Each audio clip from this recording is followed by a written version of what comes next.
Hello बच्चों, आज मैं बात कर रहा हूँ नीट 2024 का क्वेश्चन है जो सिंपल पेंडुलम से लिया गया है। एसएचएम चैप्टर में पढ़ना रहता है। If mass of the bob in a simple pendulum is increased to thrice, कह रहा है कि मास जो है वो 3 टाइम्स बढ़ गया इट्स ओरिजिनल मास से। Clear? And its length is made half, और लेंथ क्या हो गया? Half its original length. Then the new time period of oscillation is x/2।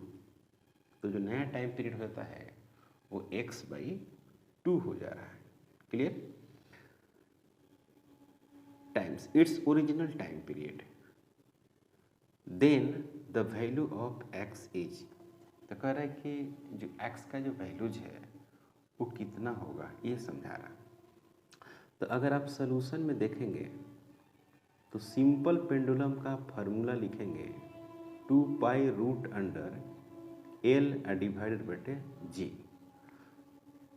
मास, इसमें मास इंडिपेंडेंट होता है, मास इसमें रहता ही नहीं है फार्मूला में, पहली बात। तो इसका मतलब ये हुआ कि जो टाइम पीरियड होगा वो डायरेक्टली प्रोपोर्शनल √लेंथ हो गया। तो अगर हम लिखें कि T1 इजिकल टू T है और T2 is equal to XT divided बटे 2 है, ऐसा ही है सेकेंड पार्ट्स में। तो यहाँ पर L1 इजिकल टू तो L है और L2 इजिकल टू L/2 है। क्लियर है बच्चों? समझ में आ रही बात? काफ़ी सिंपल क्वेश्चन है, क्योंकि सिंपल पेंडुलम जो है वो मास से इंडिपेंडेंट है। तो यहाँ पर लेंथ हो गया कितना? हाफ। तो फार्मूला अगर हम लिखें कि T2 divided by T1 equal to √L2 divided बटे L1। तो T2 के बदले लिखेंगे XT डिवाइडेड बटे 2 डिवाइडेड बटे T is equal to T2 divided बटे T1 इजिकल टू √L2 बटे L1 और XT डिवाइडेड बटे T,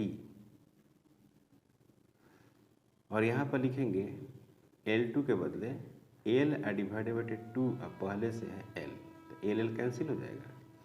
यहाँ पर T से T भी कैंसिल हो जाएगा, तो मिलेगा आपको X डिवाइडेड बटे 2 और इजिकल टू 1 बटे √2। कोई डाउट? यहाँ तक कोई डाउट नहीं है। तो X इजिकल टू हो गया 2 डिवाइडेड बटे √2। तो इसमें कंजुगेट कर देते हैं 2 डिवाइडेड बटे √2, यहाँ पर √2 और फिर √2 कर दीजिए, तो ये हो जाएगा 2√2 डिवाइडेड बटे 2, ये कैंसिल हो गया। तो x इजिकल टू हो गया √2। काफ़ी सिंपल क्वेश्चन है, काफ़ी सिंपल है, सिंपल पेंडुलम से लिया गया है और क्वेश्चन भी काफ़ी सिंपल है। इसमें मास को बढ़ा रहा था, सही है बच्चों? तो मास तो होता ही नहीं है सिंपल पेंडुलम का फार्मूला में, देखिए तो मास है ही नहीं इसमें, सिर्फ लेंथ से मतलब होता है। तो लेंथ को हाफ कर दिया, उस वक्त टाइम पीरियड x/2 हो गया, तो आपको x का मान निकालना था। तो x बराबर जब सोल्व किए तो हमको मिल गया √2। ओके, जो ऑप्शन सेकेंड है और यही करेक्ट होगा। ऐसा ही नेक्स्ट क्वेश्चन है, ग्रेविटेशन से लिया गया है और ये भी काफ़ी सिंपल क्वेश्चन है। The minimum energy required to launch a satellite of mass m from the surface of the earth of mass M and radius r in a circular orbit at an altitude of 2r from the surface of the earth is। Minimum energy आपको चाहिए, ठीक है? कितनी minimum energy होनी चाहिए? तो simple है, अगर इसको आप कैलकुलेट करें चेंज इन पोटेंशियल एनर्जी से भी कैलकुलेट कर सकते हैं, वही मिनिमम एनर्जी होगी रिक्वायर्ड। तो सॉल्यूशन ये हो गया, अर्थ हो गया, इसकी रेडियस कितनी है, r है, ये सेंटर हो गया, इसकी मास m है और यहाँ पर एक मास m रखा हुआ सैटेलाइट है और ये फर्दर कहाँ लेकर चला गया है, इस ऑर्बिट में यहाँ पर लेकर चले गए हैं।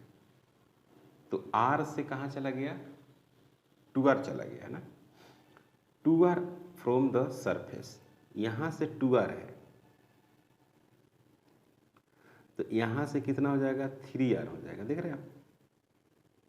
तो यहाँ पर एक एनर्जी मिलेगा, एक यहाँ एनर्जी मिलेगा, तो यहाँ पर एनर्जी मिलेगा इनिशियल और यहाँ पर मिलेगा फाइनल। तो जो डेल्टा यू जो मिनिमम एनर्जी होगी रिक्वायर्ड वो क्या हो जाएगी, you final minus you initial. जितना ही दूर रहता है उसका एनर्जी ज़्यादा होता है। तो यहाँ पर फाइनल में लिखेंगे minus G capital M small M divided बटे 3r माइनस फिर minus G capital M small M divided बटे 2r, सॉरी r। इसको सोल्व करेंगे तो आंसर हो जाएगा minus G capital M small M divided बटे 3r, ये हो जाएगा plus G capital M small M divided बटे r। फिर इसको एक लाइन और लिखें तो यहाँ पर लिखते हैं G capital M small M divided बटे r minus G capital M small M divided बटे 3r। इसको सोल्व करेंगे तो मिलेगा G capital M small M divided बटे r 1 माइनस 1 बटे 3, इतना सोल्व करेंगे तो मिलेगा। तो फाइनली मिनिमम जो एनर्जी होगा डेल्टा यू मिनिमम, मैक्सिमम में से ज़्यादा में से कम घटाए हैं, मिनिमम मैंने वैल्यू उसको लिख दिया, ओके। तो यहाँ पर सोल्व करेंगे तो होगा आपको 2g capital M small M divided बटे 3r और यही हो गया आंसर। तो ऑप्शन अगर आप देखेंगे तो आपको मिलेगा ऑप्शन में सेकंड, इसका भी आंसर सेकंड ही होगा। काफ़ी सिंपल क्वेश्चन। चैनल पर नए हैं प्लीज़ सब्सक्राइब करें, शेयर करें। Thank you.